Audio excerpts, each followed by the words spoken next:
Hey everyone, welcome to the show. I have new Trump regrets to share with you, new Trump voters who are entering the find out phase of their journey.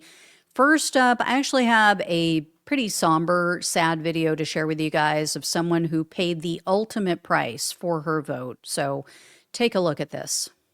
Months before immigration officers shot and killed Renee Good and Alex Preddy in Minneapolis, an ICE agent killed 23-year-old American citizen Ruben Ray Martinez. Just don't understand why it had to be this way. Rachel Reyes' son, 23-year-old American citizen Ruben Ray Martinez, was killed by an ICE agent nearly 1 year ago. I was devastated and in disbelief. And it's bad enough to lose your child, but then to lose your child at the hands of law enforcement when they're supposed to be the ones to protect your child. Reyes says she has deep respect for law enforcement. She also supported President Trump in the 2024 election, but she says change is desperately needed. I don't blame President Trump for the death of my son because he wasn't the one who pulled the trigger, but I do think that something needs to be changed in that department as far as the pattern of violence or abuse and impunity. What do you miss the most about Ruben? Just his presence, just him being there, and I'm sad because I'm never going to see his children or, like the hopes and the dreams that he had. He was enthusiastically looking forward to, but it was just taken from us. And I feel it was preventable. It was preventable. And here's the thing, guys, I feel for her. I really honestly do feel for this woman. I would not wish this on my worst enemy, mostly for the child's sake, right? I mean, a child should never suffer the consequences of the actions of their parents. The fact, though, that she still doesn't understand that her vote caused this is just, it's infuriating. I mean, it is just a fact that if Kamala Harris was the president right now, her son would still be alive. Renee Good would still be alive. Alex Preddy would still be alive. That is a fact. It's a horrible situation. We have to state the facts, though. We have to deal with reality. The people who voted for Donald Trump are the reason this happened. But for Donald Trump being the president, none of those ICE agents would be out roaming the street like they were, thinking that they had free reign to be as violent as they wanted and do whatever the hell they want. Next up, I have some posts to share from disaffected Trump voters who are just pissed off about this war that he started. So one user wrote this: I voted for Trump because Biden was such a shit show. I didn't think it'd get worse. I was wrong.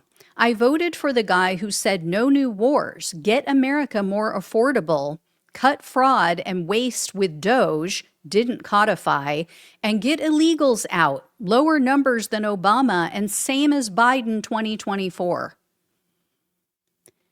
There is so much wrong with that post.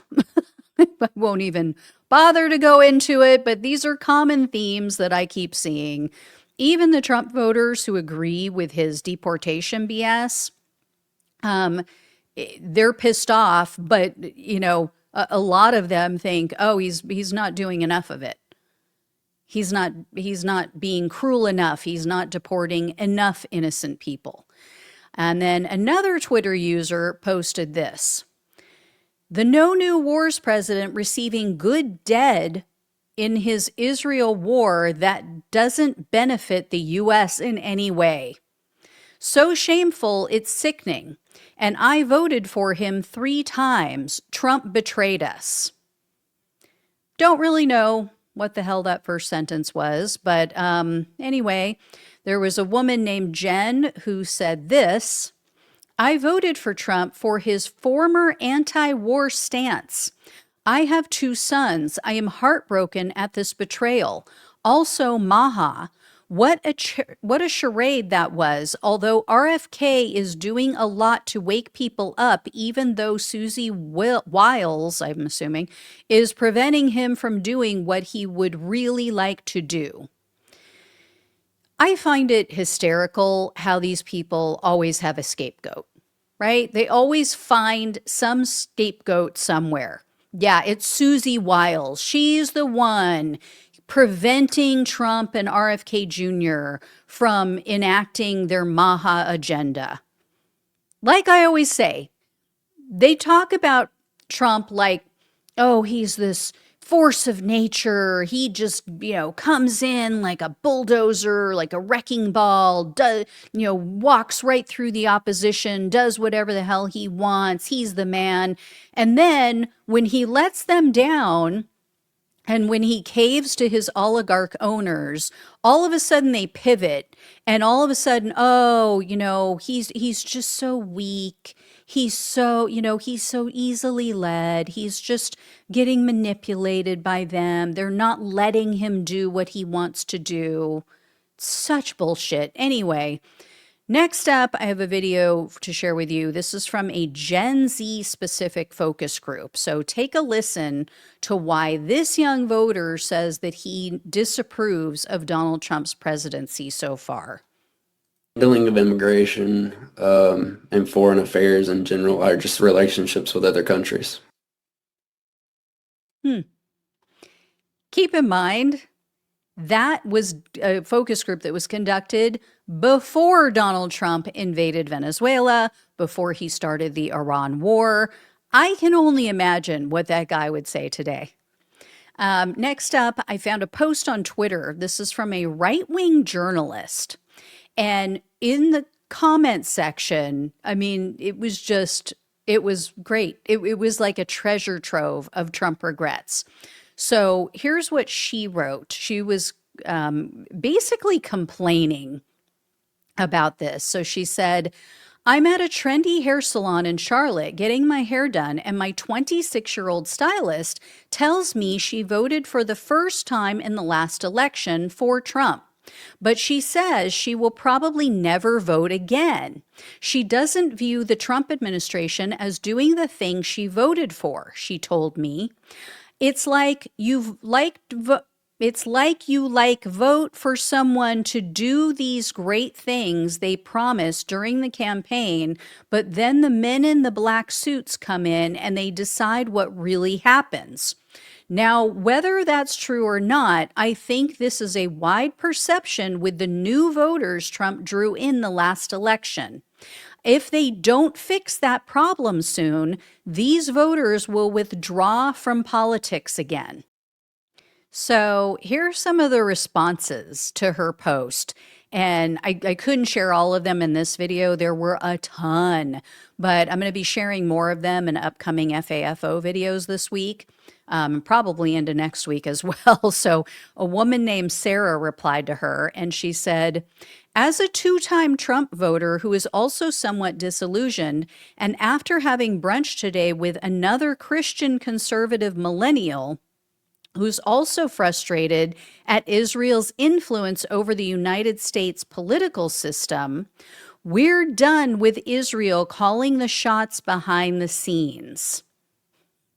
And then a man also responded, and he said this, I voted for him 3 times. My family won't be voting except on local issues from now on. And then someone else replied to him, and they said, this woman said, it's so disappointing. I was thrilled for change. It's all the same. And then a guy named Danny replied to the original poster, and he told her this, not just new voters. I voted for Trump 3 times. I found him to largely keep his promises in his first administration. Something is vastly different this time. Not what I would have ever voted for Kamala. Not that I would have ever voted for Kamala, but I now absolutely regret voting for DJT. He is a certified rhino now. He has sold us out.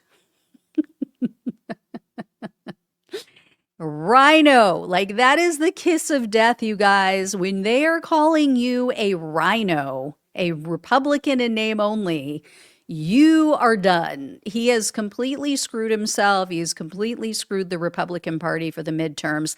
If it is anywhere near a fair election, they are going to get slaughtered in the midterms. No two ways about it. And did you notice something real quick? Let me bring this back up. Did you notice that he kept capitalizing his, like Christians do when they're talking about God? This is just disturbing. I don't know if the guy meant to do that, but that's just disturbing. Anyway, I will have more for you. As I said, thank you so much for watching and listening. Please like, please share, and subscribe. Please donate if you can. Love you all. Take care. Talk with you soon.